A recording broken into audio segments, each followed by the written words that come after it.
Stuck inside my mind in this quarantine house. The light at the end of the tunnel isn't inside. Where do I go to find someone to talk to about all of my wants? You can never validate, tell me the lies. I searched until nothing there and missed online. Said I'm anxious and depressed and my coping skills are not fine. We weren't a fit and it felt like a waste of time. I heard an interview and I felt an instant connection. I learned CAT, DVD, and mindfulness skills and each and every session. I'm pulling through, ready to ask the next question. The next question. The next question. The next question. The next question.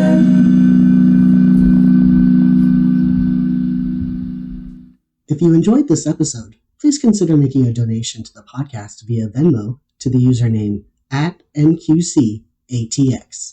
Hello, and welcome to NextQuest podcast, where I ask your potential therapist questions so you don't have to. I am your host, Noah S. Garcia, licensed professional counselor supervisor. Today, I welcome to the show Iris Cahill Casiano, licensed psychologist, who will be talking about her work in an area of interest, creativity as self-care. Welcome to the show, Iris. Hi, Noah. Thank you so much for having me here today. It's good to have you. So tell us, what are your credentials and experience? Yeah, absolutely. So I am a licensed psychologist here in Texas. I graduated with my PhD in counseling psychology from the University of Texas at Austin, back in 2020. So right in the midst of the whole COVID pandemic thing. So that's an interesting thing we can get into if our conversation goes there.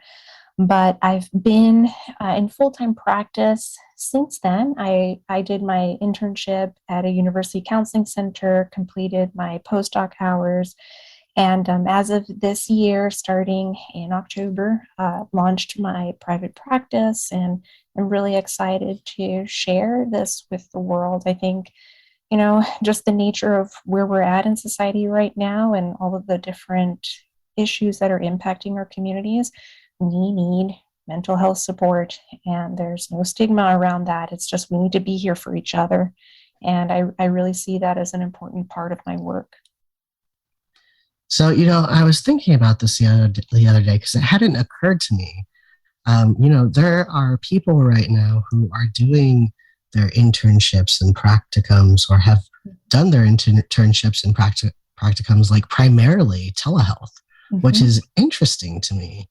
That, now we have some clinicians up and coming who have really only practiced via the internets. That's interesting to me. Oh, yeah. And it makes me wonder too, like on one hand, I think virtual / telehealth has really opened so many doors in terms of accessibility, especially for folks in rural communities, or, maybe folks, I think about, people who are juggling maybe 2 jobs or have many responsibilities, and it's hard to carve out time to drive to a clinic and then see someone and then drive back. And so maybe not get paid. And maybe not get paid. Exactly. They're taking unsupported leave to try to take care of their wellness so they can do a good job and be there for others. So this helps address some of that. And it's also different in lots of ways to doing things in person. So we'll see how this continues to evolve. I straddled the fence. Like half of my internship year was in person and then the other half was all virtual. So there's good to both. There's some disadvantages to both formats too. So really, when you're thinking about fit, like even that modality, whether you go in person or do it virtually, is another thing to think about for sure. What have you noticed like in terms of your experience of in-person versus telehealth? I think so. One of the big things, and I'm not the only one that has noticed this. Lots of folks and therapists and even clients will say this too.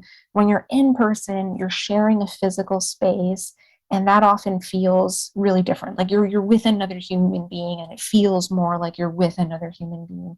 And of course, we can see the nonverbals and all that good stuff. So that's maybe one of the big differences. For me, one of the big differences is I often incorporate a lot of arts-based activities into my work. And so that could involve something like drawing, painting, making something, an object of some sort, but there's like this creative energy. And to do that in a shared space feels really special. And I think I've done it in both. I've done it in person, and I've tried to do it virtually. And something is missing about that shared making experience with another person, when we're talking about in person versus online. So there's something about that shared space that you don't get. On the other hand, when we think about that virtual space too, you still are connecting with someone. There is that accessibility, like we were talking about earlier. There's also ways to incorporate other tools. So, for example, a lot of clients that are maybe a little bit younger enjoy doing a lot of digital art. You can totally share that way more easily in a virtual format. Like I will have clients share a screen with their tablet, and they can be drawing something and we're looking at it together and talking about their process while they're working through it. Would feel a little bit different if we were in person. I'm hovering over their shoulder. Right. But here that is the space, that's a virtual space, and we're sharing it together. So that's pretty cool. And so like I said, for me, I resonate with the virtual format. It works for me because I can incorporate these technological tools and all of that good stuff. And it's still a creative space and a healing space. But I also understand for folks who want more of that in-person or tactile kind of experience. Makes sense. Iris, what's the name of your practice? So my practice is called Brava Vita Counseling. And that we came up with that name. I was talking about this with tons of, my friends and colleagues, and trying to think about what felt similar, what felt close to me, or what resonated with me. And it was really just this idea of, we're in this world together, and it takes a lot of courage to oftentimes overcome those challenges that we face, or even just to be here, right? That takes so much bravery, it takes so much courage. So I really thought about this idea of living life bravely and being there with somebody to help them engage with life that way. So I like that idea of like the brave life. And I also wanted to incorporate parts of like my own culture and my identity there. And so I really resonated with that name versus, picking something else in English. So that's how I landed on that. Okay. And just so our listeners know, ¿sabe español? Sí, soy bilingüe en español. So I was about to just keep going in Spanish too. And I was like, suddenly, Noah, your podcast became a Spanish language podcast. I could only understand so much. Like, sabe poquito español. Mi español es muy mal. Oh, no.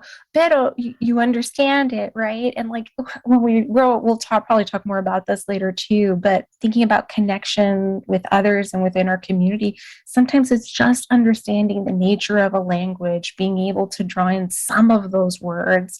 That gives you so much, like this feeling of actually being seen, of being heard, being recognized, having your culture being honored. Like it's a beautiful thing. And you don't have to be 100% bilingual for that, but that can be such a welcoming experience for someone. You know what my favorite Spanish word is that I'm kind of obsessed with? Mm-hmm. Pantufla. Pantufla. I love that. For our listeners, can you say what that means? Pantufla. Oh my goodness. So this is where maybe it would be helpful for you to walk us through it, because I am more of a Caribbean girl, and pantufla. That's true. Yeah, it's not in my vernacular. No, really? Mm-hmm. It's not. Really? Yeah. Now I have to look this up. I believe it's a slipper is what it is. Oh, no, we use chancla. Chancla is another one. Yeah. But yeah, I'm looking. There's a clothing company. No, I'm going to look for a stylish translation. Hold on. Maybe it's. You look it up. I'll share this with your listeners. Yes. I grew up in Puerto Rico. I spent a good chunk of my childhood in Puerto Rico, and then, went back as an adult and all that. So for the longest time, whenever you'd go to a straw and you need a straw, you would ask for a sorbeto. And then one day, this was like after we got to Texas, like back in like 2006, around there, we asked for sorbeto, and the person was like, "We don't know what that is." And then we pointed to it, and they were like, "Oh, you mean popote?" And I was like, "What?" We had never heard that before. So this is great. This is a great reminder that even though we can all be part of a community like the Latinx community, and there's still so much diversity and beauty within that too. Yeah, no, for sure. Yeah, it's slipper, pantufla. Yeah, that must be the Mexicano roots, because we don't hear that in Puerto Rico. It's just a silly word. I can understand why you wouldn't hear it in Puerto Rico. It's great. When you said it, I was like, oh my gosh, pantufla sounds so great. Okay, enough about pantuflas. So Iris, at your practice, do you accept insurance? If so, which ones? If not, why not? So I'm currently not paneled with any insurance companies. And part of that reason is, it's a difficult decision, and I'm definitely still navigating that for myself, because insurance does provide greater accessibility. And I recognize that. Part of where I have some concerns is insurance companies are often not great with providing the mental health care benefits. And I worry that sometimes it contributes to stigma around mental health, in that everybody has to have a quote unquote billable diagnosis, which means you've got to leave a therapy session with something that will follow you the rest of your life and could have an impact on you. And these insurance companies, they require so much information about you that, in my opinion, sometimes really isn't their business, and can again have a negative impact on folks in the long run, or in some ways.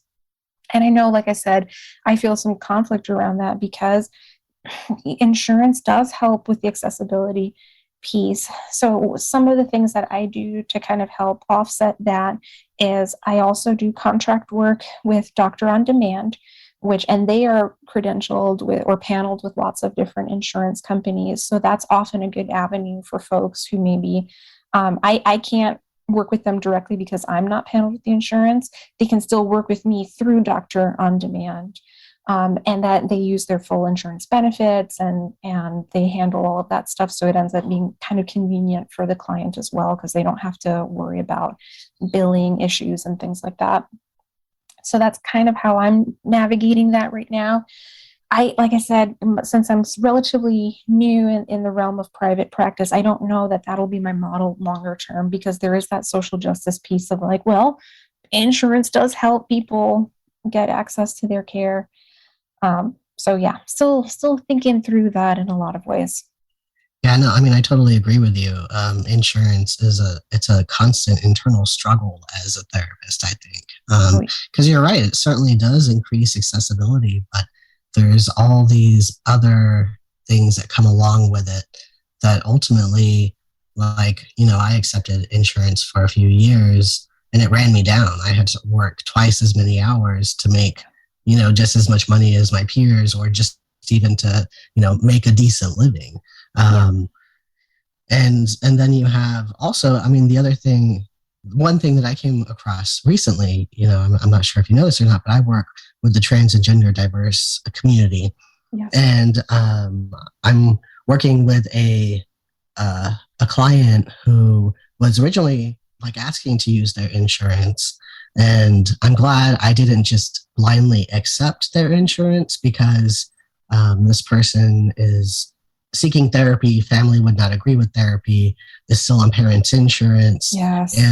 If I had submitted a claim, that claim would have caused an EOB to have been sent to the parents, the policyholders. Yep. And then the parents would look at, oh, who's Noah Garcia? Do some research, Noah Garcia, trans stuff. What? you know? Yep. Yep. So, that's just scary. Oh, 100%. And I've heard, just earlier today, I was talking with some colleagues, and I won't name the name of the insurance panel, but there's one in particular that audits regularly and wants Mhm. to know everything about your client. And if they're not ready for, in like the example that you just gave, they're not ready to come out, they're still exploring this stuff for themselves. And then to have to be so vulnerable and have all of that be exposed to somebody that we don't know what they're going to do with that information or how it's Right. going to be used. I take issue with that from a safety perspective for the folks we work with. Yeah. Yeah. So, do you have a sliding scale or reduced fee structure at your practice? I do indeed. And one of the cool things about like being in private practice and not being paneled with insurance is that I have the flexibility to do that. Right. And it's based on folks' income, what they feel is reasonable for them to afford in counseling. We'll work through it. I don't have, not every slot that I have in private practice is sliding scale, but for me, it's prioritizing what the folks need and how we can help them. And don't want money to interfere with care, if that makes sense. Right. So Yeah. I will absolutely work with folks around that. And if their situation changes or they land a good job or something changes, we adjust the fee accordingly. But really, it's about where they're at, what is accessible and affordable for them, and helping them with what we can do.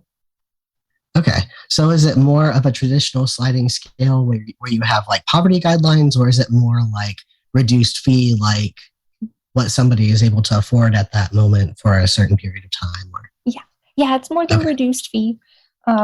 Again, like I said, not like super structured, because that's another thing too, where like I'm not going to demand financial statements from persons and all of that. So there's an element of trust here. And the truth is, therapeutic relationships are built on trust anyway. So I don't have issue with that. Okay. Do you have weekend or evening appointments available? I do. I have a lot of weeknight, like late evening appointments. I'm available for weekend appointments on request. Those don't tend to come in too often, since I think folks are enjoying their weekends too, which I'll be honest, that's what I want for folks, is enjoy their life. So Right. if you need me on a Saturday or a Sunday, we can talk. But definitely weeknights, because a lot of my clients are working during the day or going to school, and they have classes and they have responsibilities. And in the evening, it just works out really great for them to have a space for themselves and for their care. Okay. Is being a therapist your first career? If not, what was? Oh, I am so glad you asked this, Noah, because I actually took a very tangential path to psychology. It all makes sense, but I actually started off my professional life wanting to be an artist, a graphic designer, as a matter of fact. So I did the whole thing. My undergraduate degrees, I have one in fine art and I have one in art history. Was totally convinced like I was going to get into the art world. I was going to be a graphic designer on the side. I also loved art history. And so I was like, yes, I'm going to become an art historian and do museum education. So I did all that. I got my master's in art history from Boston University and graduated back in 2013 or 2011. I'm sorry. Nope, 2013. Gosh, okay. This is how you know you're getting old, when you're like confusing dates on things. But yeah, I got into working at the Blanchard Museum of Art right there in Austin, as a matter of fact, and loved it. Loved the art gallery space. Loved leading the groups. I was actually in charge briefly of the docent program, so like helping train docents and working our group tour schedules, and then also doing some gallery teaching. And it was in that space in particular that I started to realize that what had attracted me to art all along is our stories as humans, right? And our ability to connect through artwork, though. And so I realized like I was less interested in things like who painted what in what century and all of that kind of art history stuff. and more like, why do we care about that image? Why does that speak to us? What is it speaking to us about? And why are we connecting with it? So, long story short, I realized I was kind of in the wrong field, that I was really way more interested in that connection with people through artwork, the stories that we tell, whether it's visual stories or, spoken narrative. And that's how I found my way into counseling psychology. Which when choosing between the two, I didn't want to be a clinical psychologist. They're so research oriented, or at least clinical psych programs are very research oriented. And I was like, nah, I got to be with people and talking about all of these experiences together. So that's how I ended up. I still keep up my art practice. It's a big part of my personal self-care, as I cannot imagine a life without creativity. So whether that's drawing, I'm primarily a drafts person, so I do a lot of drawing. But I also play music, and I love museums. I love going to listen to music and sharing that with others. It's such a beautiful thing when we're in that shared space and we're experiencing the same work of art, but we're all experiencing it in a different way. And that's pretty cool. As is life. Absolutely. Well said. It is life. Art is life. Life is art. So what would you say it is that just ultimately drew you to being a therapist? What was it that hooked you, and you knew there was no looking back? Oh, well, so there's a story that I share in particular. And it was while I was still gallery teaching. So I was still working at the Blanton. And actually, I was adjunct art history faculty at a small school, not at UT. And I had taken some of my students for a field trip to the museum, and we were looking at some of the stuff. And there's this one painting. It should still be hanging. It's part of the Blanton's permanent collection. So listeners, go and check this out. If you haven't been to the Blanton, go and enjoy that beautiful space and look for the Joan Mitchell painting. It's this very large canvas with splatter. So if you know the work of Jackson Pollock, Joan Mitchell was a contemporary of his and very much into that expressive abstract art that was it's beautiful, but certainly maybe not a traditional kind of beautiful. And that's what I ran into with one student in that space who was like, I hate this work. I just hate it. And I remember sitting with him, looking at it and being like, okay, but tell me why. Why were you having such a reaction to this piece? It's a lot of bright blues and some pink, and yeah, it's messy, but I personally, I wouldn't have called it ugly or have had that kind of a visceral reaction to it. But I was so curious as to why he did, and he sat with it and all this and that. And I remember him saying, I hate it because it reminds me of my life. It's a mess. And I was so shocked. I didn't know what I was doing at the time, too. This was very novice Iris, did not know the calling of psychology or therapy at the time. And I remember sitting with him and just saying no, first of all, no, this is not a mess. And I asked him, is it completely random? Is it completely messy? And he took a moment and he thought well, maybe the colors kind of do work together. And, maybe it's not all horrible. And I was like, oh, okay. And then I kind of ran away because I didn't know what else to do in that moment. But at the end of our field trip, our tour, he comes up to me and he says, I thought more about that painting. Maybe it's not all that bad. Maybe there's some meaning behind all of that. And I just remember thinking to myself, oh, he's not talking just about the painting. And oh my God, I had all of these feelings inside. And that's kind of when I realized yeah, I'm definitely in the wrong field. And so that's when I felt that calling and totally shifted gears. And hoping I can still evoke moments like that with our clients. I mean, we do that every day, that one aha moment that this is your life and we can make something of that for you that's meaningful, that's fulfilling. What do you want that to be? It's such a wonderful feeling. That's an awesome story. Thanks for sharing that. Absolutely. So tell us a little more about yourself. Like, what are your hobbies, interests, TV shows you're watching, music you listen to, pets, kids, et cetera, et cetera? Oh, don't get me started on my four-legged furry babies. I love my pets. I, gosh, my entire life, I've always had an animal companion. I struggle with the word pet because they're so much more than that. They're members of the family, and they give so much to us unconditionally. So I have a kitty. Her name is Mona, and she is very saucy and very much an independent lady, but that also loves the cuddles. So, but in terms of like my personal life and interests, like I've already shared with y'all, I'm definitely I hesitate to use the word practicing artist because I think some of that sometimes feels a little bit like, oh, artist, very like lofty.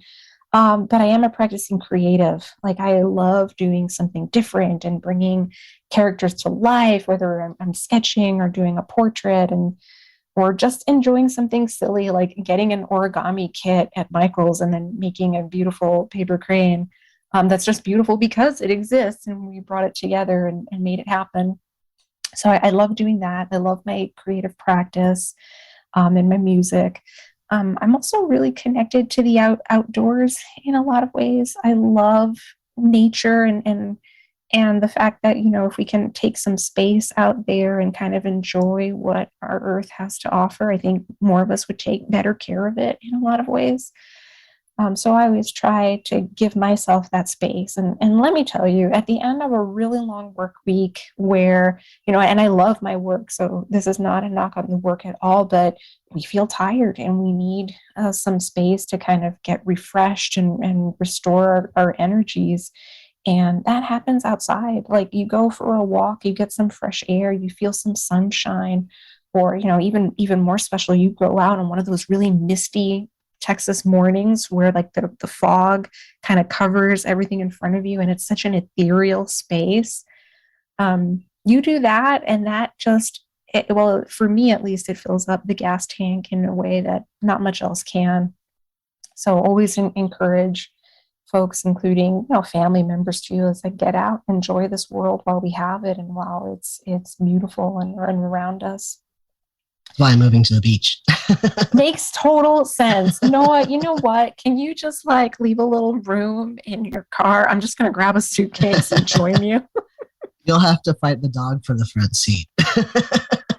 I the back will be full of stuff. So I will strap myself to the roof of your car because I will come between you and your co-pilot. Like that, you can't mess up that relationship.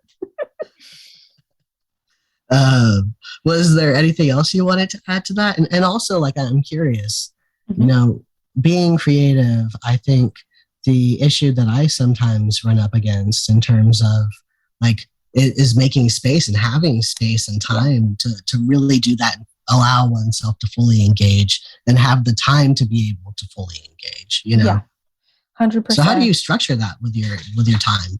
So I am going to share this with everybody and in also the spirit of full transparency because it is so challenging to do this. And I want to normalize that, not in the sense that like we should just all accept it and that's totally fine, but normalize it in that like we all go through this struggle of, you know, carving out time for ourselves to engage in activities that are meaningful and fulfilling. Because we live in a world that bombards us with all of these messages, like if you're not being productive in whatever way that's exactly, or like, you know, you got to be productive. You got to hustle culture is the one that really stands out for me, where it's like if you're not doing something 24/7, then you're wasting your life. And, you know, I will admit I sip that Kool-Aid sometimes where it's like, I gotta keep doing, gotta keep going, gotta keep producing. And then that's where we run into that tension or that friction between, well, I want to do something just for me, just for fun. And should I? Or that feels selfish. That feels like there's so many other more important things that I should be doing. So or I'm so tired, you know. Or I'm so tired and I don't have energy for it. Absolutely. The other part, and I think the tired element kind of plays into this too, is sometimes we have expectations for ourselves that if we're going to do something creative, it better be good. otherwise it's ugly or it's like not worthwhile. And again, that's tied into that idea of being productive and producing something that others will find valuable.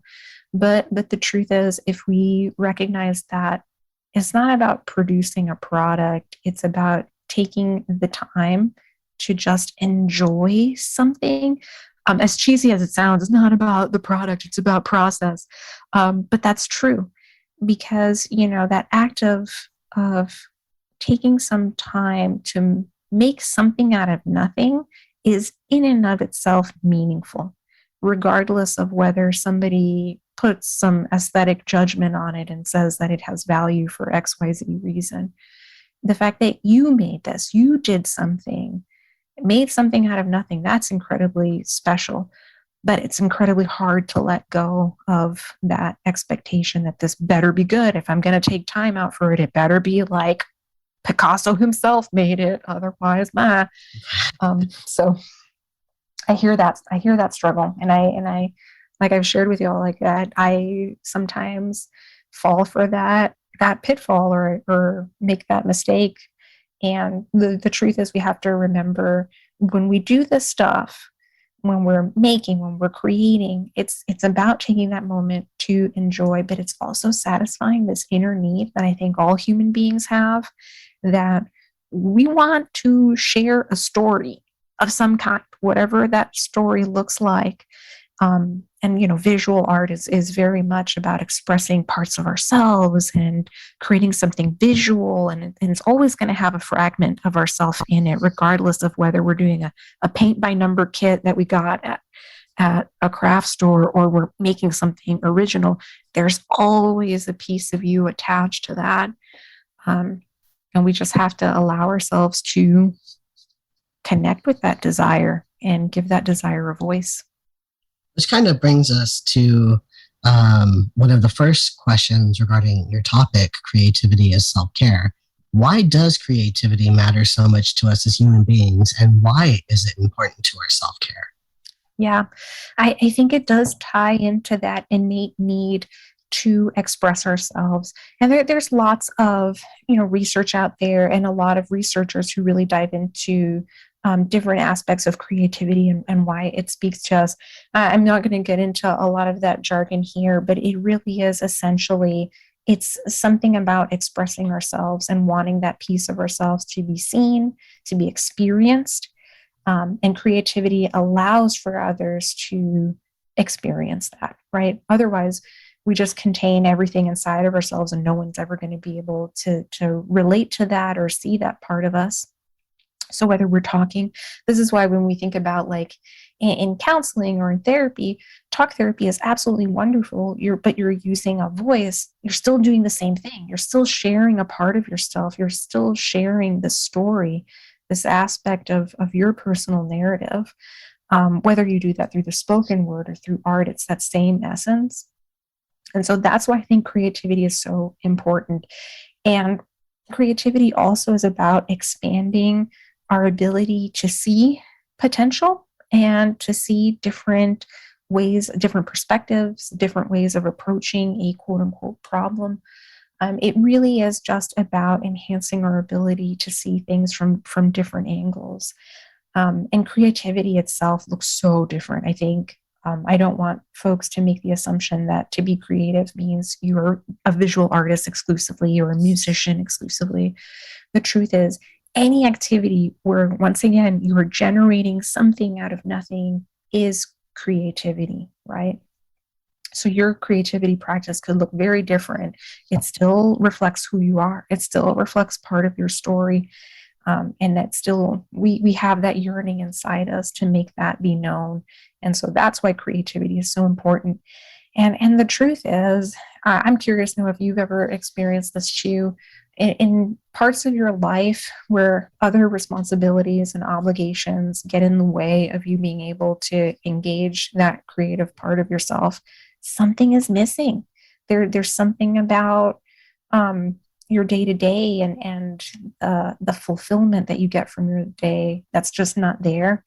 And again, I think that's because when we don't make time for that, we notice it when we miss it and we don't feel great. Yeah, absolutely. I like this whole, I don't know why, you've said it a few times, and every time you say it, it catches my mind. Um, Something out of nothing, creating something out of nothing. Like, when I think about that,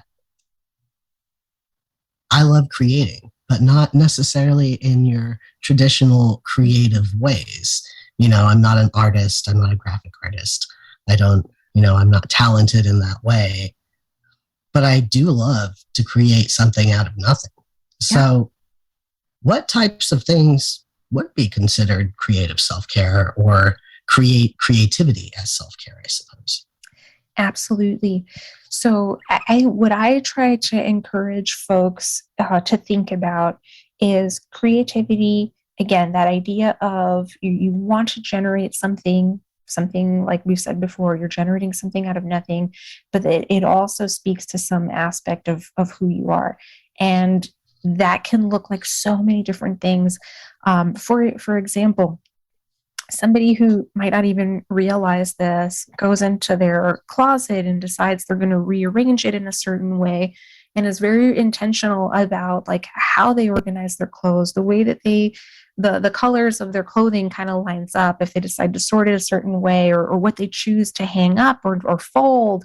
Like something as mundane as that is still an expression of that creativity because you are making those choices, and those are choices that reflect parts of who you are and what speak to you. So even something like that is a creative expression. How we choose to hang purchased artwork on the wall, why we purchased a certain type of artwork, that's creativity speaking to us because we're making those choices of bringing that into our space and how we want to arrange them.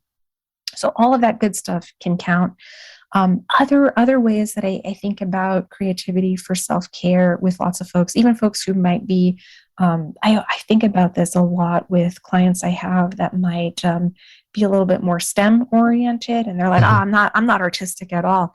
I'm like, okay, but let's dive into things that feel really creatively juicy for you, and it might be things like solving puzzles. Like there's this beauty in like being able to navigate a really tricky mind teaser puzzle and finding a solution that previously you hadn't seen before. And that again speaks to that excitement and that inner desire to generate something new. So even something like that is creative self-care. Whatever you can do to give yourself some space to discover, to think about different perspectives and hold them is creativity. And for folks that maybe are not, they wouldn't call themselves artists or artistically inclined, but art speaks to them, going to the museum and appreciating the art on the wall and thinking about what it means and thinking about how the art in the gallery and the way it's arranged, how it all speaks to one another, all those different pieces, that's creative expression, that's creative thought. So there are many different ways that individuals can connect with that inner creative spirit, and it doesn't have to look like putting a pen to paper. And like, as you're describing that, I think of like, you could even exercise creativity while cooking dinner. Absolutely. That's creating something out of nothing, essentially. Yes, absolutely. Maybe today you're like, you know what? I've never tried this particular spice combination, and I've certainly never done it with a potato. Let's do it. And you might discover something that is so incredible and different and unique, and you never would have had that before if you hadn't tried it. That is absolute creativity. And it always boils down to that is you. You made that. You are a unique individual, and that you've created, that thing that you've generated out of nothing is part of you. That's so special. Yeah, and even thinking about it further, like one could even be creative with their gender expression. Yes. Some days I just feel a lot more masculine than I do other days. And on those days, I put on my steel toe work boots and my camo or, whatever the case may be, and express myself in that way, So, I mean, it sounds like, in thinking about this, the options really are unlimited. They are infinite. The possibilities are infinite. What matters is, does this resonate with me as a person? Does this feel like, oh yeah, this is me being able to express myself and do it in a way that feels so unique, different. It's innovative for me. That is at the real crux of this. And it's why creativity is so important too. We have to incorporate it in our day-to-day life because it is a part of us. And Nor, you're so right. Like the clothing that we choose to wear, how we choose to express parts of our identity, be it gender identity or cultural identity, like all of these different things, that is creativity. Those choices that we're making and how we choose to embody them and express them, creativity. So maybe even if we don't have the ability to set aside 2 hours a week, Mm-hmm. maybe if we are more intentional in our day to day, then that would help us better recognize these opportunities that naturally come our way day to day. Yep, absolutely. Absolutely. And so recognizing those natural opportunities that happen organically in our day-to-day life and appreciating them for that. I think, like, going back to what we were saying before, society and hustle culture puts such an expectation on what should be valued and what should be prioritized, that it prevents us or it blocks us from being able to appreciate and recognize those small opportunities that can be woven into our day to day, and how beautiful they are. And so in the moment, so you're absolutely right. It doesn't have to be. That's the other part that sometimes feels daunting, is people feel like, well, I need like 3 hours to paint, and would be wonderful if we had 3 hours that we could dedicate. And I would challenge that in some ways too, and say like, hey, we probably can find a way to carve out some intentional time for you, and that's worthwhile.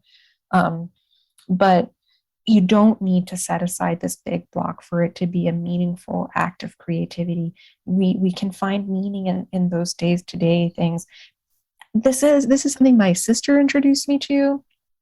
Um, it's this idea of, I don't even know what to call it. It's like creative scheduling or planning. And so folks will have these planners and will be just so imaginative with how they decorate them and how the stickers and the colors that they choose Like to bullet use. journals? Yeah, like that. Okay, Yeah. okay. And like they'll use stickers, or they'll make stickers, or they'll do drawings. And like, part of it is they're planning their day or their week or whatnot, but they're doing it in a way that connects with that creative spirit. And that's what I mean. Like, you can incorporate it in those small steps, in those small ways, and it makes such a big difference in how we feel about our engagement with our life. It sounds like really all that takes is a little bit of mindfulness and intention. Yep. Mindfulness, intention, appreciation too, Right, like right. And gratitude. gratitude, like, and gratitude for ourselves. I realized, like, I had a little bit of a reaction of like, oh, that's going to sound kind of selfish or self-indulgent.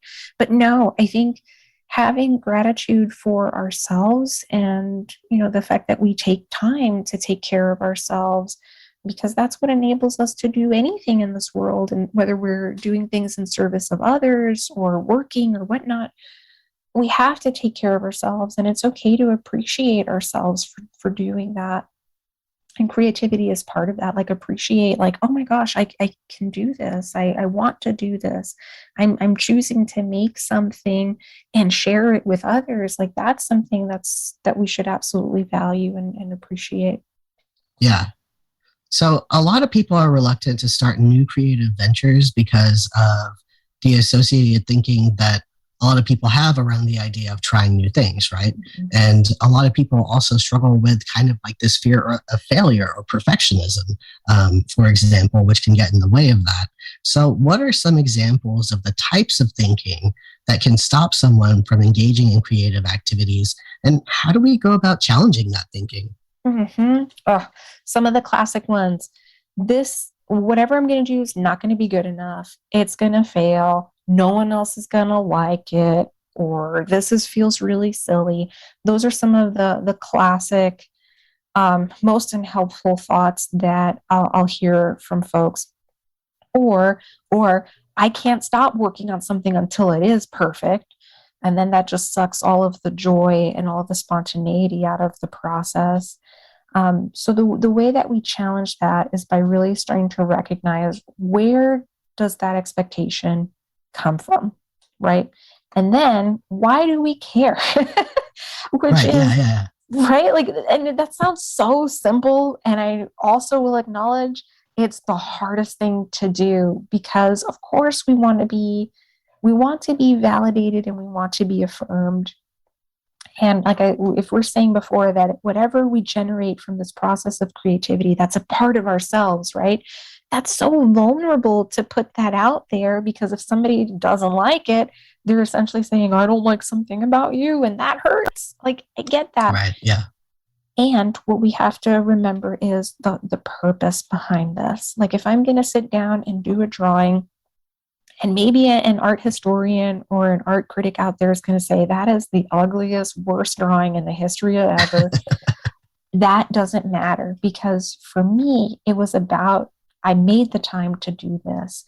I took that blank piece of paper and now there's something on it that wouldn't have been there before if I hadn't done it. And that in and of itself is where the value comes from. If we can shift that, our thinking, that it's less about like, if this has value because somebody else is telling me that it has value, and it's more about, this has value because I say it has value, it has meaning for me. That's the first step to really being able to challenge all of those negative self messages, all of that negativity about the creative process. And it starts chipping away at that fear that you were talking about, Noah, that really interferes with the process.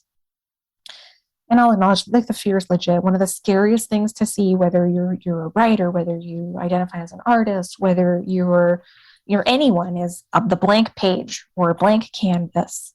And it's scary because there's so much potential and possibility there. And we have the unhelpful thought that I'm going to screw up that potential. I'm going to make a mistake that's going to ruin this opportunity. And just not true, because guess what? There's another blank page behind that, and another one behind that, and more, infinite blank pages. So who cares if it's not perfect? Because you can always keep making more. And at the end of the day, we start to realize, perfection. It's elusive. It was never real in the first place. And we don't need to spend our time trying to pursue it. It's more about pursuing the passion, pursuing the process.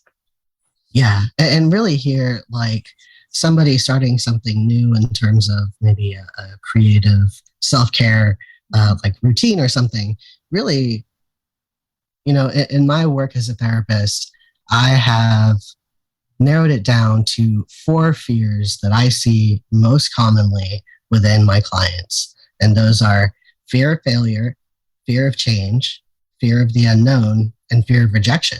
Yep. And starting something new like this kind of hits on all those, Yeah, absolutely.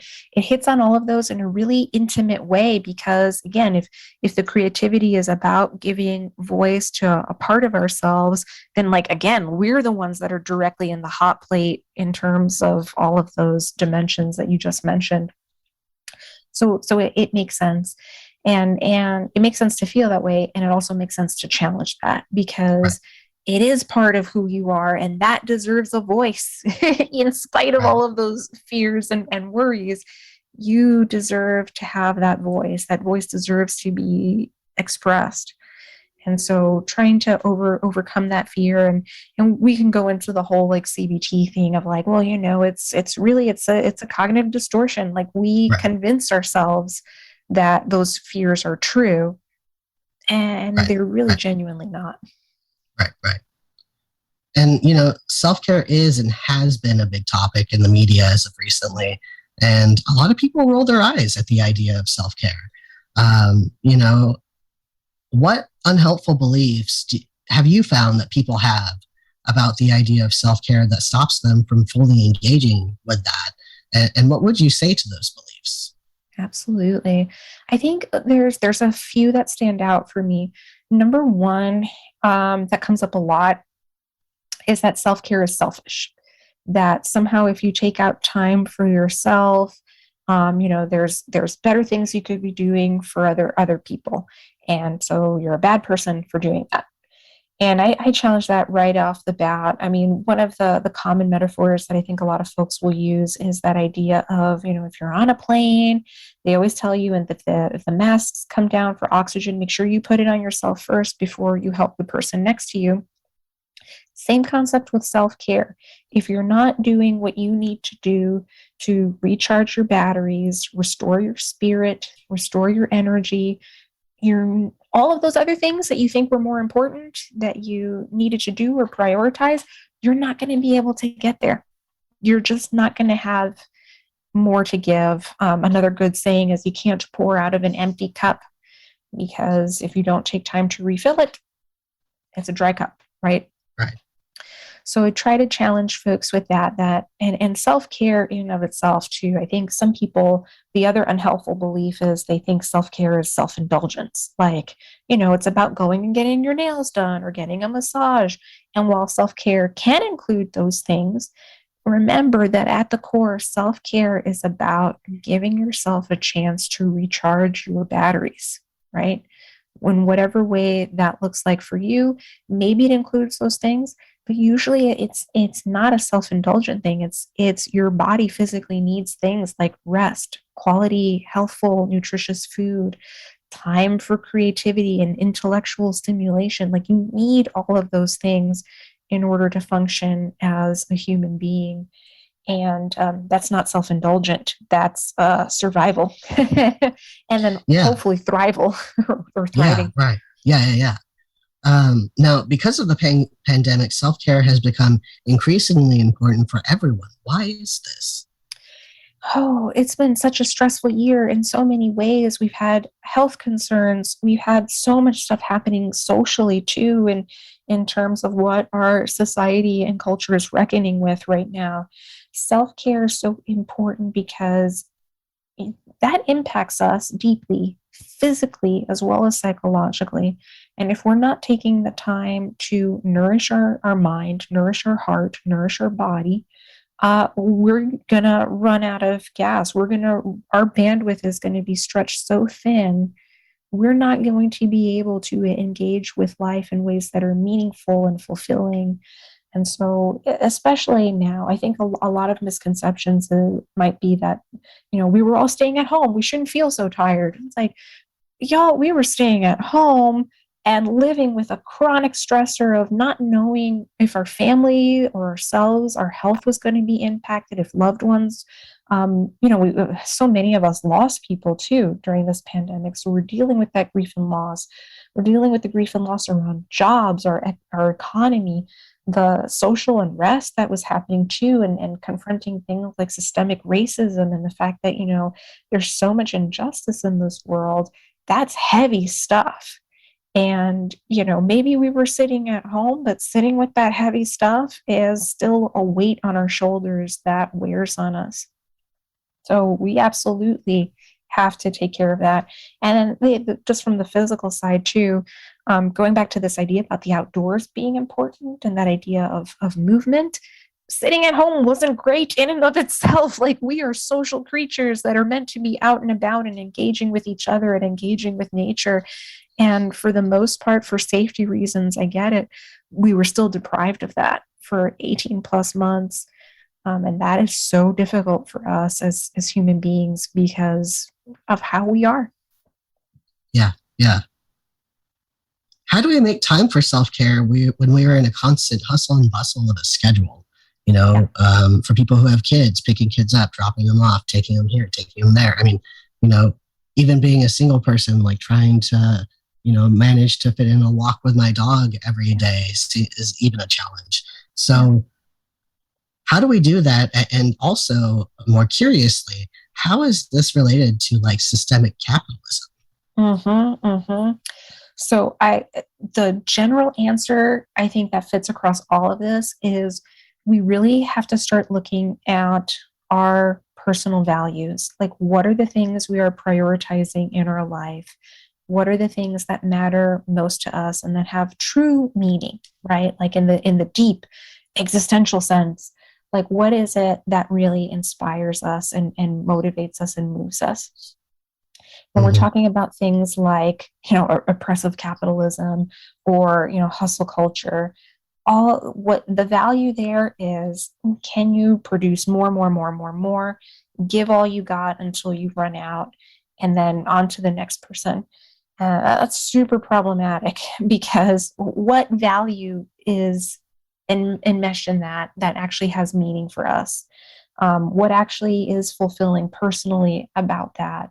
When, this is very acty, but when you like look back at, at the end of your days and you look back on your life, are you going to say, I worked a 56-hour work week for 30 years of my life, and that was so great? I would hazard a guess that the vast majority of us would not look back on that. Our memories are going to be, what are the moments with people we care about? What are the moments with our loved ones that we care about? What are the moments that for me were so satisfying and fulfilling? That's what's going to stand out for us. So to answer your first part of your question, which is, how do we make time for this?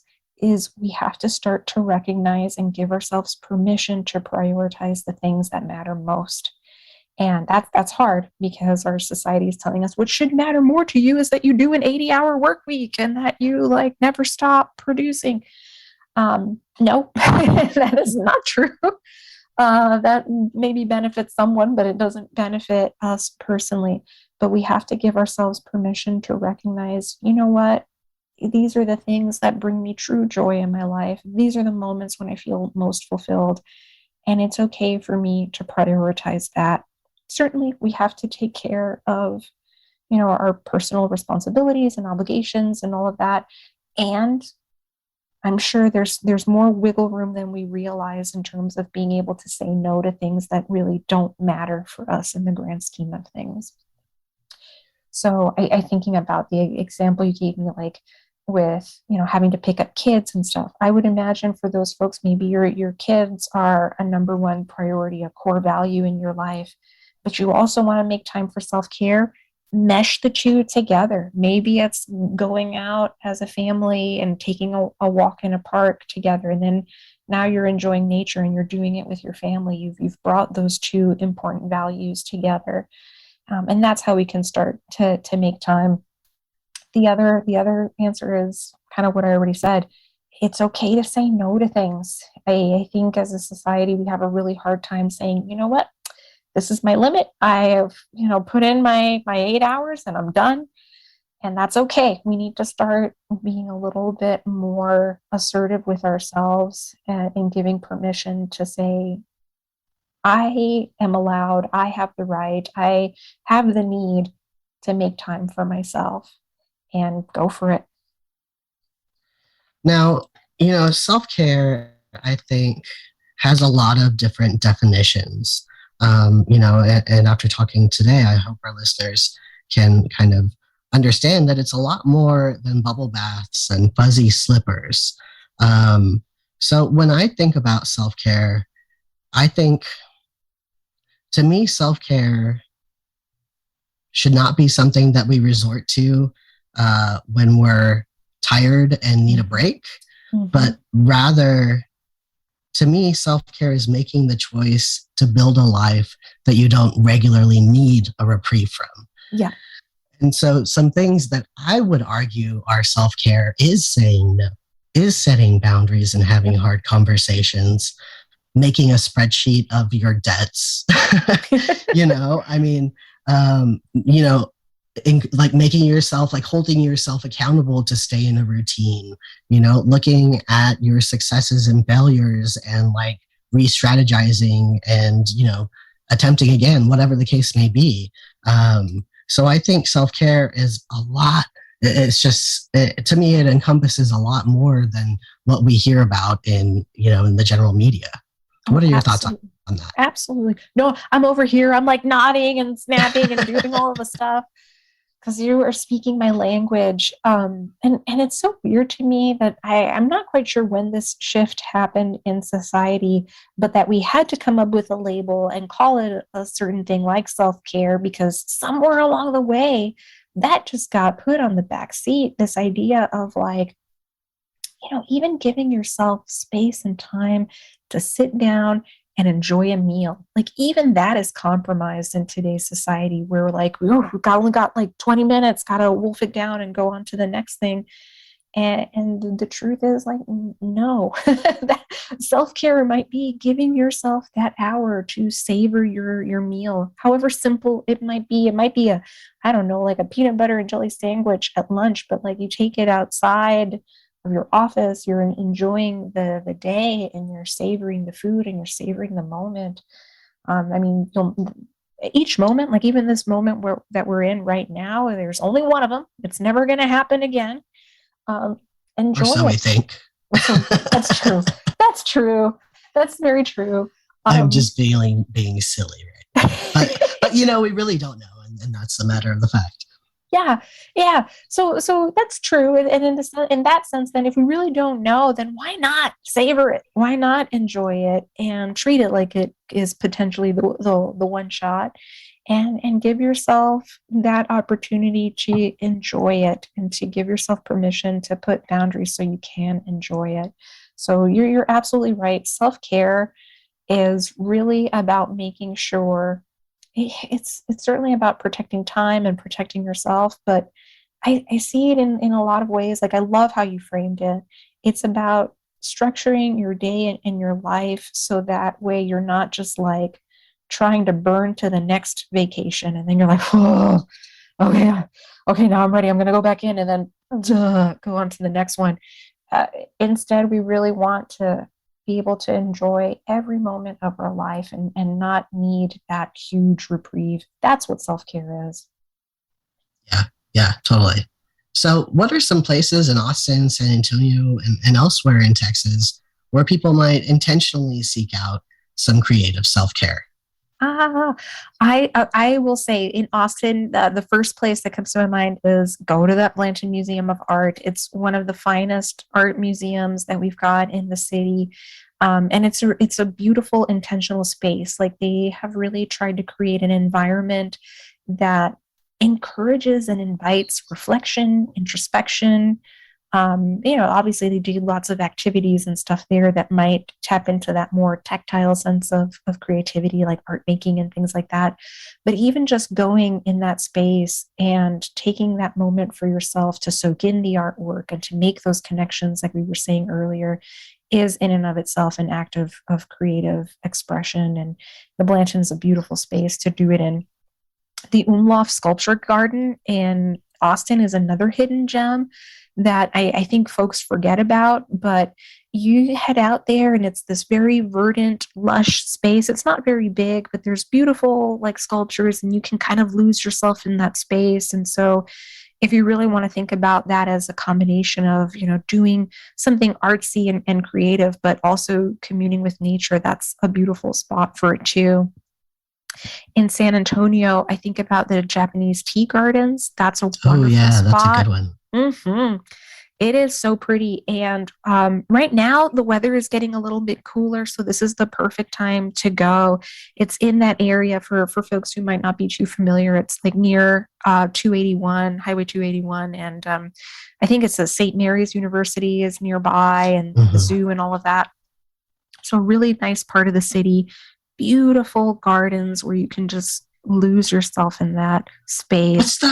What's that other museum in San Antonio? I feel like it starts with a W, and I'm totally brain farting on it right now. Well, there's the Whitty, and that one Whitty, that's the one I was thinking. Yeah, the Whitty is cool. It's more of a natural science museum, and I will say that's also a great creative space too, because thinking about expanding our definition of creativity, what is more creative than science, right? The fact that we human beings have used their imagination and their ability to entertain different possibilities to understand our world and then be able to explain it to us through whether we're talking about the actual science or whether we're talking about the displays. It's a beautiful expression of human innovation and creativity. So you could even go to a museum like that, and that is absolutely Is that the museum that I'm thinking their grounds are beautiful? Is that the one I'm thinking of? No, you're thinking about the McNay. Yes, the McNay. That's the one I'm thinking of. Yeah, the McNay is a beautiful museum. The grounds, like, oh my God, everybody goes there for wedding pictures and things like Yep. that. So great spot to commune with art and nature as well. So check out the McNay. I'm thinking too, like in other cities, other great spots that are kind of cool to check out. It can even be those quiet little spaces that one might not think about, like the Arboretum Mhm. in the Dallas area is really just it's so charming. And the grounds themselves, again, human creativity and expression and how they've like laid out the grounds and how they plant the flowers. And it's a beautiful place to people watch. Also, there's always somebody taking quinceañera photos on the weekend. And you want to see beautiful creative expression, like how those dresses and then the families going and taking the photos. Like that's a wonderful thing to kind of see and experience there too.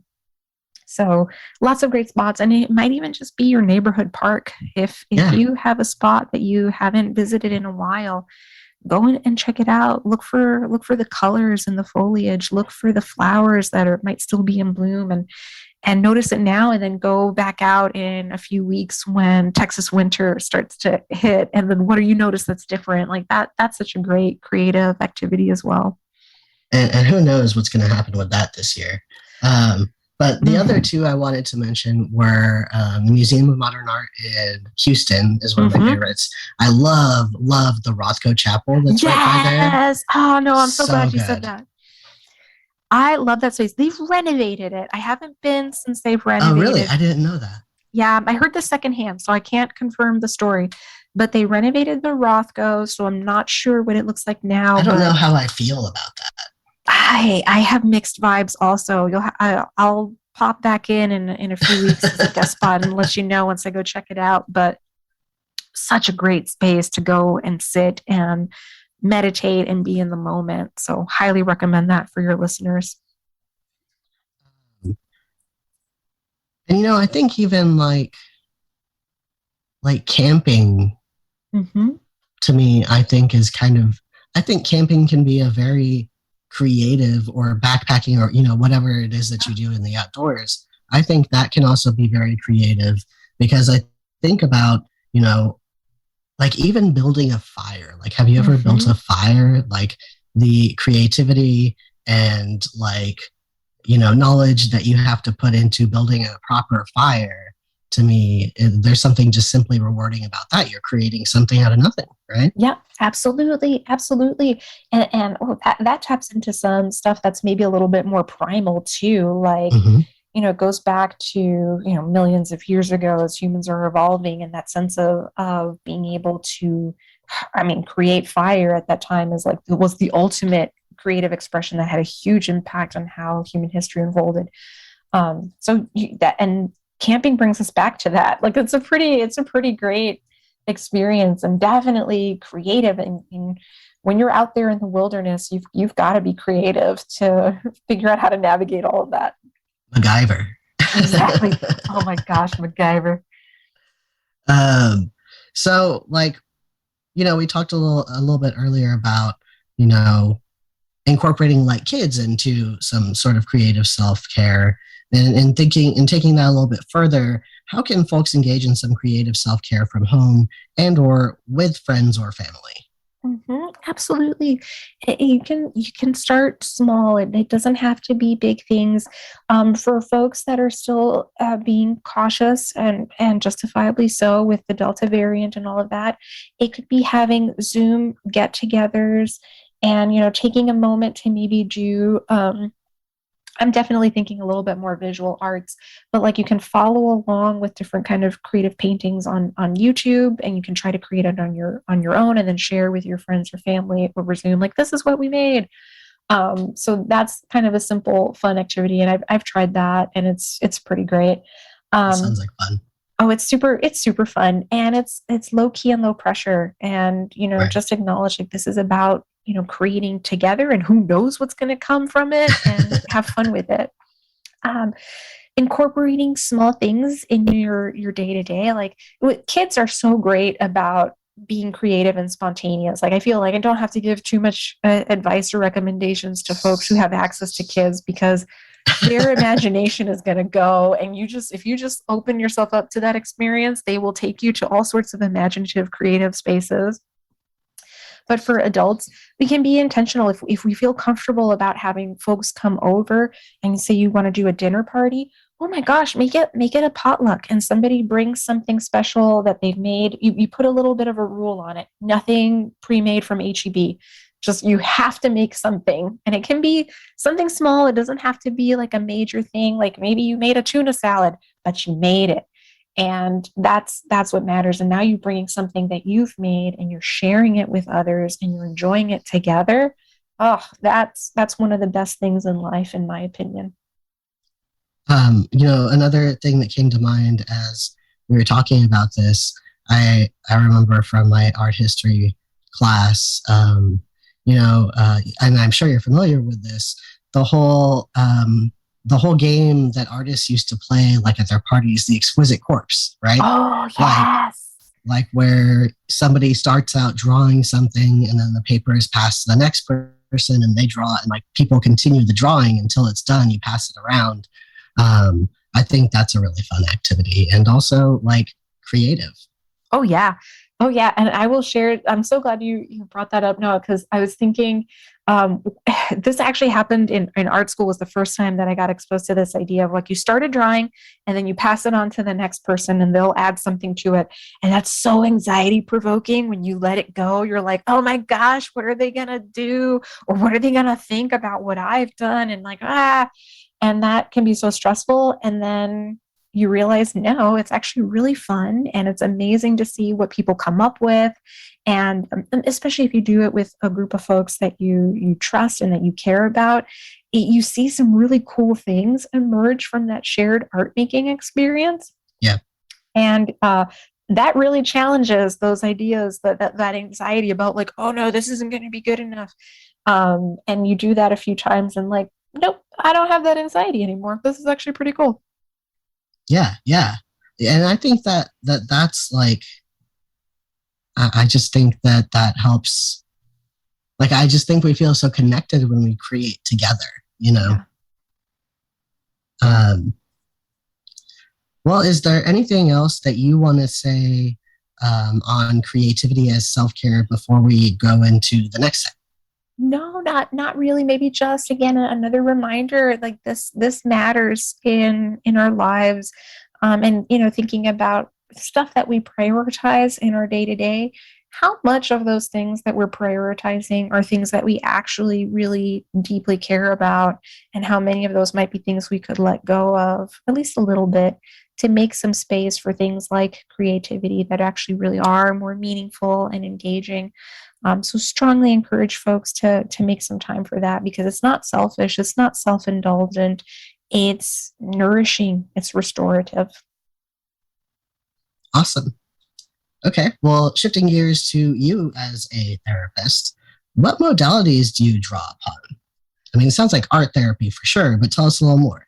Sure. So I will definitely say I do art in therapy. Art therapy in and of itself is its own kind of discipline and own training, and I'm not trained in that, but I do incorporate the arts. I will say this sometimes surprises folks. I am definitely a cognitive behavioral therapist. So a lot of CBT and ACT, those two mesh together really nicely for me. And so I incorporate art and will use art in all sorts of different ways to still get at those core therapeutic concepts of like, what are the unhelpful thoughts that keep us stuck, the unhelpful beliefs that don't allow us to grow and engage in life. So I'm definitely more of that kind of a therapist, a little bit of the interpersonal processy type, but I'm pretty anchored in the CBT. Cool. I would say CBT is something I draw upon, but definitely I wouldn't call myself like a traditional CBT therapist. That's fair. I think a lot of people think CBT therapists are all manualized, and some people are, and they'll like be really structured and rigid in those things. I'm definitely not super structured and rigid. And I'm sure there's somebody out there who's like, looking at my ability to what's that called, like fidelity to the modality. I'm like, Yeah. but the core, the way that I conceptualize the things that keep us stuck, or that get us stuck and then keep us stuck, is very much anchored in that relationship between our thoughts, feelings, and behaviors. Oh, How yeah. we tackle that, and now we can get exciting and creative with that. So my next question, it sounds like you're very social justice oriented. So, and I like for our listeners to know, because it's helpful when looking for a therapist, right? Yeah. What kind of experience do you have working with particularly vulnerable clients, such as those who are transgender, undocumented, or BIPOC, to name a few examples? Yeah. So we've already hinted at it. I don't think I explicitly self-identified, but I am a member of the Latinx community and bilingual. So I have a lot of experience predominantly serving our community, also because there's a really big need for that, especially in parts of Austin where they're more underrepresented communities, and they have limited access to care. Like I've done some work in federally qualified healthcare centers, and it's really meaningful work, and it's really needed work because, like I said, there's often not a lot of providers who are bilingual or who are willing to work with our community. So I'm personally very invested in that. Also, I've done a lot of work with LGBTQ plus identifying clients, and certainly I would say the vast majority of my clients have been BIPOC or BIPOC identifying. Again, because I think there's something to be said about representation, and when there's aspects of our identity that where we can connect with others, that makes a really big difference. I totally agree, 100%. A lot of people get nervous about their first sessions with a therapist. To help with that anxiety, what could a new client expect from an initial session with you, and what about on an ongoing basis? Absolutely. My first session with folks, and the first way that I approach it is like, let's acknowledge like it is a little bit weird, like you're talking to a stranger that maybe you've never spoken to before, and you're going into some pretty deep stuff, and that's weird. We don't do that in polite society, as they say. But what I would encourage folks is, at least when you're working with me, this is all about you. This is your space.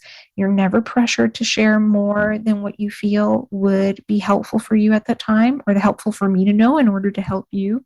And it's okay for us to go as slow as we need to go. The first session is always a little bit more about me, asking more questions than I typically would in a counseling session, because we're trying to get a sense together of what's been going on and what would we like to see different in your life. So come prepared with some goals, like, and that's not like you don't have to come with a whole list, but it's more like, if there was something in your life that you would like to see different, what would that be? And how do you think counseling might be able to help you with that? That, if you come in with that, that's wonderful. That's already a head start to the counseling process. And if you don't come in with that, that's okay, because I'm going to ask you and we're going to figure that out together. We're going to talk about it. We're going to talk about it. So first session is always very collaborative. Like I said, this is for you. This is about figuring out what you're needing and wanting in counseling. And then we come up with that game plan together. And then subsequent sessions are all about trying to move you towards those goals and get you feeling better, or achieving things that you want to achieve, and all of that good stuff. And then I like to be really transparent with folks and say, like, okay, this is what I'm thinking in terms of number of sessions. We can change that later. Ultimately, here's my not so secret goal. I want to work myself out of a job. I don't want you to have to be in counseling forever, because I want you out there enjoying life. So I talk a lot about like what our time frame looks like, not that we have to rush. This is one of the blessings of private practice, because I've worked in... And not accepting insurance. Amen. Because it gives us time to work through that stuff. And other places will be like, well, you had your 6 sessions, bye. And you're like, we just scratched the surface. Oh my goodness. So we can take our time, and we're also working towards that goal of like, I want you to feel better, and I want you to enjoy your life and get you on your way to doing so.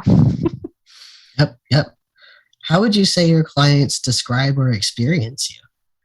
Oh, that's a great question. I actually had a client once. Well, and because like I often think about that, I was like, how would clients describe me? One person told me once that I reminded them of a professor, and I was like, what? And she said, no, no, no, no, not in the bad way. It's just this one professor was like really, really smart, but also really funny and kind of like sarcastic in the good way, and also really creative. And I love that class, so that's why I said that. And I'm like, oh, those are all of the feels. That's awesome. Yeah, so I would lean into that, and hopefully people experiencing me or experience me as caring and committed, because ultimately that's why I got into this gig. I care about people's stories. It's a privilege to be a witness to the resilience and strength that people have, and I always want to honor that in those moments. So my hope is that's what I am for my clients. Okay, cool. Now, are you a therapist who will laugh or cry with your clients? And when I want to clarify crying, when I say cry, I don't mean like bawling and sobbing uncontrollably. I mean just even a single tear rolling down your face. Yes. Yeah, I will admit, like I'm definitely cautious about it, because cautious in the sense that I always want that space to be about my clients. That is about them and their needs. I never want them to Yes. feel that they have to take care of me or that I can't handle what we're talking about.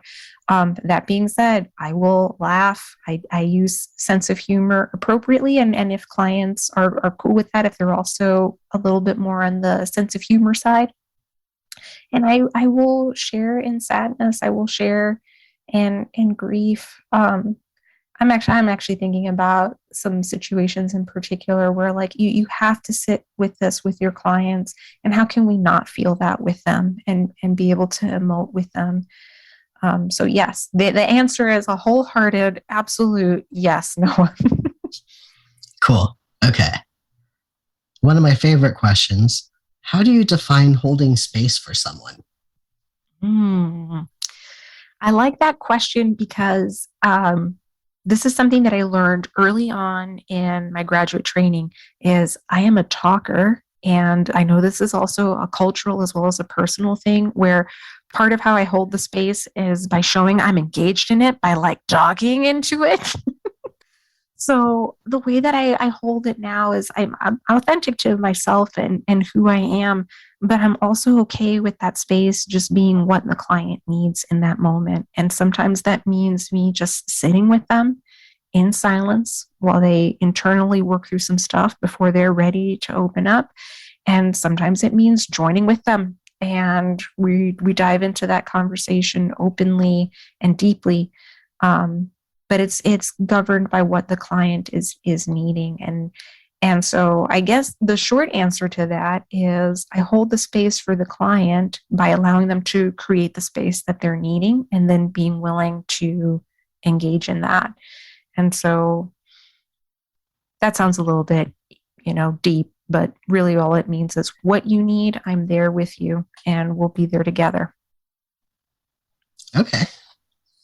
What is the best advice you've ever received from a supervisor? The best advice I ever received from a supervisor. I've blessed, like I've had lots of really good supervisors.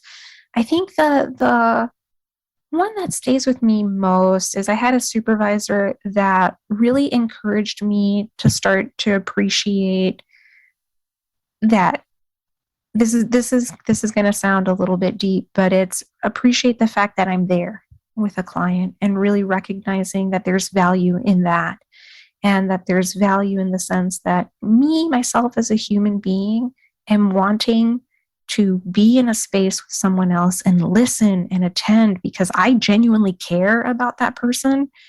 And she really framed it for me as like, how rare that is in real life, unfortunately, that, many folks will go through their day to day and nobody asks how they feel. They ask how you're doing, but they don't mean it in the sense of like, I care. Tell me what's going on so I can be there with you. And I'd never heard anything like that before. And I had always thought about myself as like, well, what tools can I give people? Like, that's the thing that matters most. And that supervisor really, empowered me to realize that I matter in that too. And the fact that I am a human being that cares about another human, that's important because it feels so rare in this world that kind of really just, it stays with me to this day. Some good advice. Mm-hmm. What have you personally learned about yourself and or the world through your practice? I have learned, and I feel like I'm still learning. So there's a little bit of a we all are. I mean, I think especially as therapists, we have to continue to grow and learn throughout our lives in order to continue to help, to be of some sort of assistance. Absolutely. And that's kind of what I've learned. I think I thought that, once you graduate and you get your license and you're ready to go, you have arrived. And what I've learned, or really like deeply internalized, because I think I knew this on an intellectual level, but it's really internalizing it and realizing like, oh, this is what it means, is you never arrive. You're always learning and always growing, and everybody has something to teach you. I learn from my clients every single session. Yeah. Every single session, they teach me something about the beauty of humanity, the wonder of resilience and strength. Sometimes it's simple things that they'll teach me that I was like, oh my gosh, I never knew that about our world or about this little thing. And even those small things are so special and humbling in the good way. And that's, like I said, I think I knew that on an intellectual level. And over the past few years, I've really just realized like, oh, that's what that means. That's what this feels like. And that's such a good, humble feeling. Yeah, for sure. Now, what do you do to take care of yourself? And that's kind of a first part of this question. What do you do to take care of yourself? And secondly, is there something that you have to do for yourself after a long day? Okay, so self-care, I try to practice what I preach. I try to take care of like getting some regular exercise, making time for my creative self, making time for some fun, silly stuff. Like, for example, I'm going to self-disclose, I love me some Legend of Zelda. I will play Breath of the Wild. And I love it. I know it's like an old game. I will. Oh, it's such a beautiful game. Making time for that stuff matters, and it doesn't have to be volumes of hours, but just a few moments here and there is so refreshing. So I do all of that stuff because that's what I encourage my clients to do, and I want to walk the talk in lots of ways. In terms of the other things that I do to kind of take care of myself and restore my batteries here too, I am a foodie and I love good food. I love cooking. I love eating and I love sharing with others. So always, this is during the pandemic, I baked so much. Like everybody was getting bread. Everybody was getting cookies.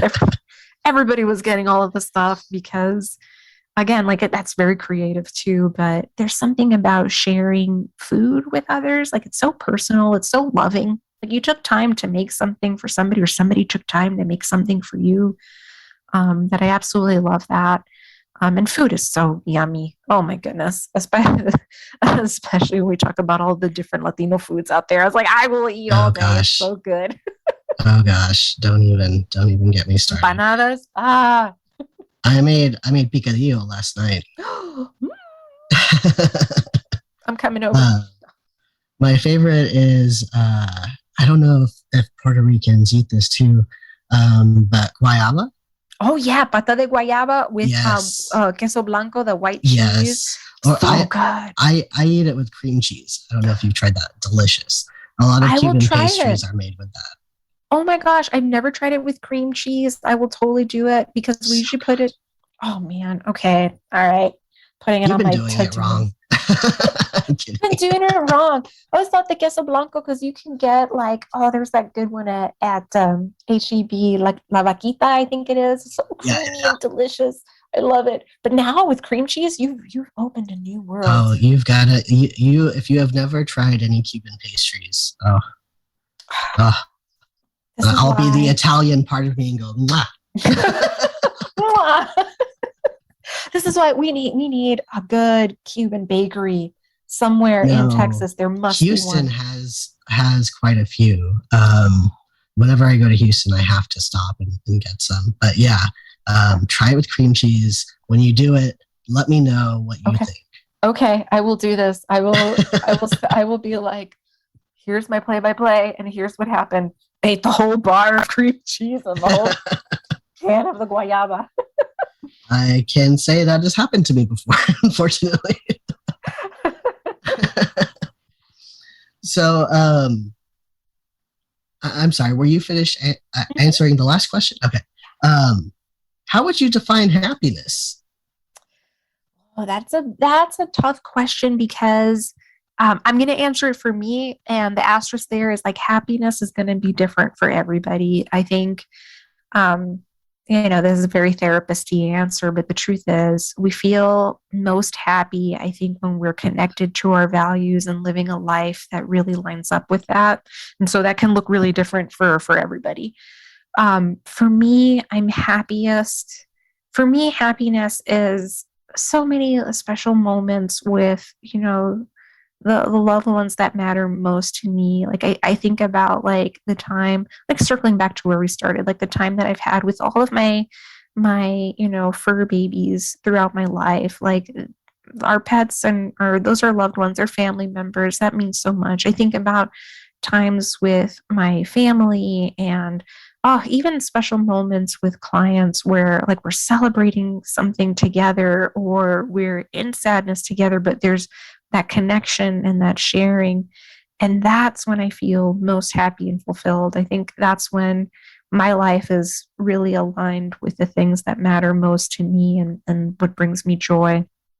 And of course, when I'm creating and I'm doing so in a way that's really like pure in the sense of like I'm making something that's just for the sake of creating and for enjoying. It's not to make a product for someone else. It's not to do something that others will think is amazing. It's because it's something that I love and I wanted to do.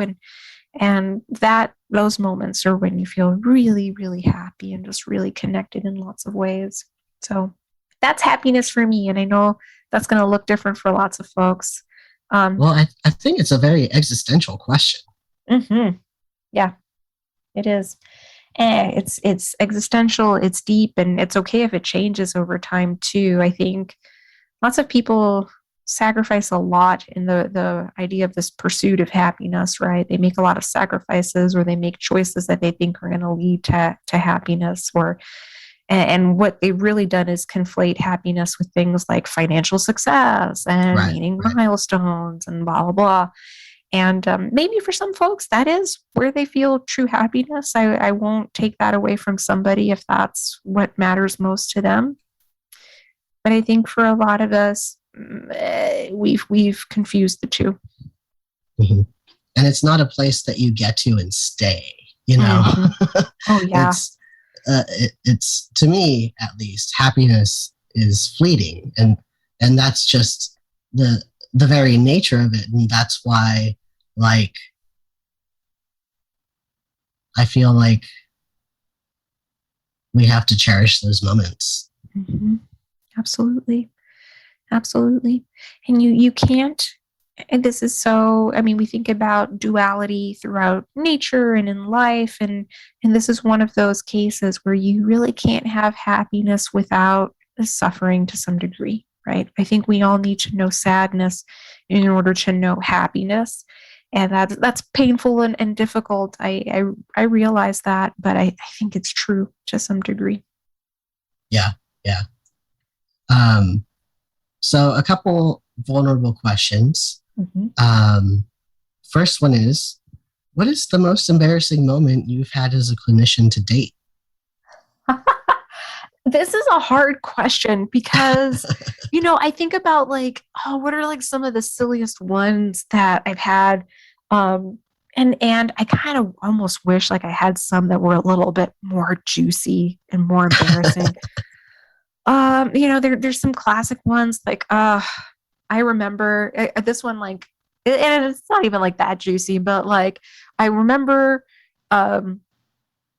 having a client that I hadn't seen for a really long time, and I just could not remember anything about this client. And I didn't take the time to review the chart. And I remember sitting across from this person and being like, oh my gosh, this is so awful. Like, have we even met before? And I was so in my head. No, this was so embarrassing. I was so in my head the whole time, like trying to think about all the stuff and like, have I ever met before and all this and that. And then eventually, like, they said something that triggered my memory, and I remembered, oh, like, I only saw them like one time, and it was like over a year ago. Like, no wonder I don't have any memories about it. But then I was like, but what were we just talking about for the past 20 minutes? Because I was all up here thinking like, oh my gosh, what happened, and why am I not remembering this person? So not a very exciting, embarrassing story, but like that one stays with me of like, dang, Iris, come on. Well, if there's anything else that happens in the future, you let me know, because that you feel is like good enough, a good enough embarrassing moment. Well, all right. This is not my story to share, so I can't give details, but a classic one would be, if a therapist were to pass gas in a session, how would you handle that with the clients? Therapeutically, I think. I'm waiting for that moment when that happens, when I'm going to come back and be like, everyone, I have a juicy story to share. Hopefully it's not juicy. Good God. Sorry, I just couldn't help. That was great. Okay. Next vulnerable question. Are you in therapy, or have you ever been in therapy?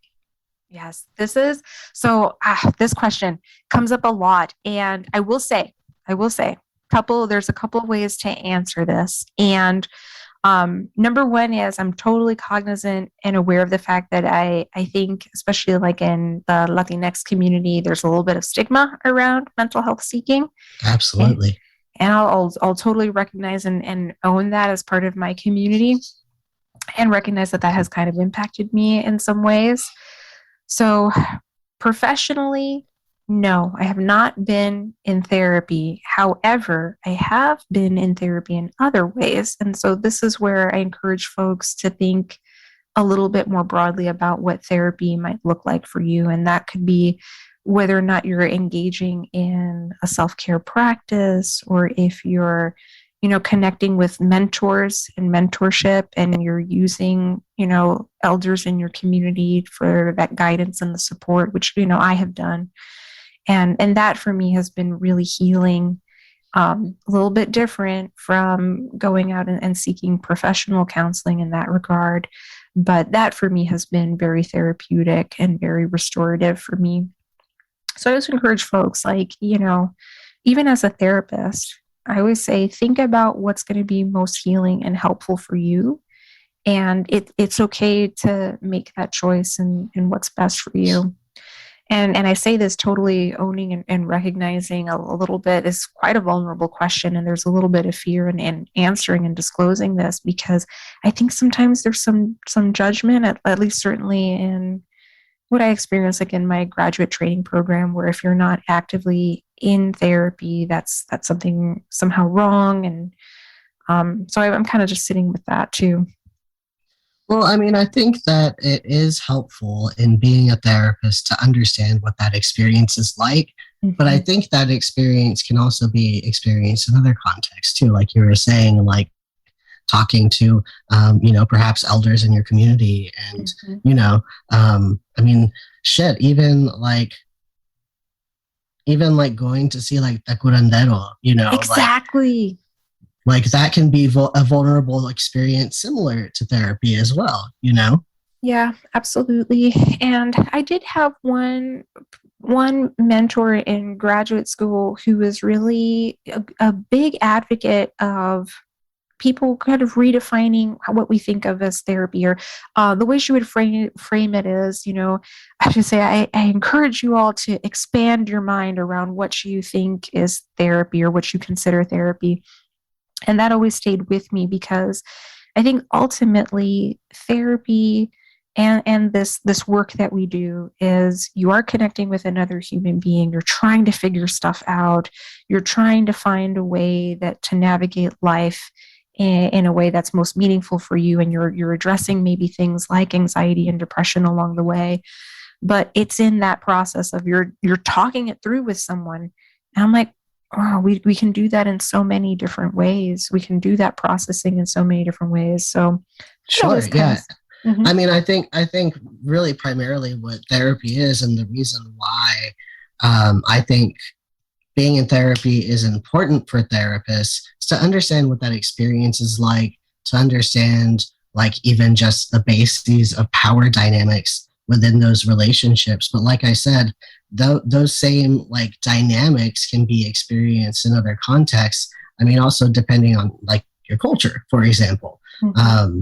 It's a very vulnerable thing to go seek out your elders and confide in them for something. There's definitely a power dynamic in that sort of relationship too, so oh, yeah. I can understand that. And also like sometimes like if you don't need therapy, you don't need therapy, like, but I definitely recommend it just for that experience. It's weird, Yeah. No, it's not even, I wouldn't even say it's weird. I think it's incredibly valuable. And I think like having that space to do it, and a lot of people will say like, you don't really know what it's like until you see it from the other side. So this is definitely something for me to kind of reflect on and think about, well, maybe it's time for me to incorporate that in as part of my own self-care.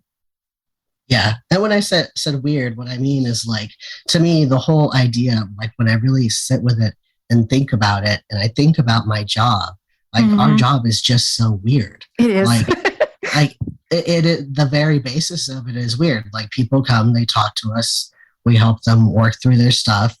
And it's just a very strange profession, in my opinion. I mean, very valuable and like all the good things in the world, but still just a little weird compared to other professions. Totally get it. And that's why, like, I think for folks that have never been in counseling before, it feels extra like, oh, what do we do in that first session? Right. Because it is unusual. It's not something that we typically do. Yeah. Well, Iris, is there anything else that you think would be good for a potential client or other therapists to know about you or your practice? Oh gosh. Offhand, no, nothing new is coming to my mind. I'm trying to think if there's anything else that maybe I kind of missed or wanted to touch on. No, I think we covered so much, Noah. We've talked the range of life today. We sure have. Well, thank you, Iris, so much for being on the show. It's been a real pleasure. Likewise. Thank you, Noah. The next question.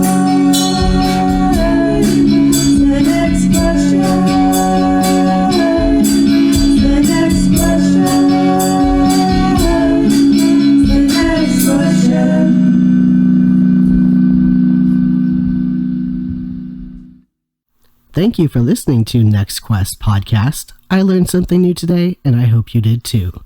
NextQuest Podcast will be going on a 4-week break before starting Season 5, which will be posted on November 22nd, 2021. Episode 1 of Season 5 will feature Hannah Del Toro, licensed clinical social worker, who will be talking about her practice and an area of interest, the wisdom of anxiety. NextQuest Podcast is sponsored by Jan Dimmitt Resources. Save yourself the time and stress of credentialing and let the experts at Jan Dimmitt Resources do what they do best. For over 20 years, Jan Dimmitt Resources has provided administrative support and credentialing services to mental health professionals in Texas and beyond. Visit their website at jandimmitt.com. That is JANDIMMITT.com, or call 512-731-5725 for more information on all the ways they can make running your practice easier for you. NextQuest podcasts rely solely on donations to keep this project going. Please consider becoming a patron on my Patreon page at www.patreon, that's patreon.com/NextQuestPodcast, or you can make a one-time donation on my website at www.nextquestcounseling.com/aboutnextquestpodcast. You can also support the podcast by liking our Facebook page. Until next question, this is Noah Garcia signing off.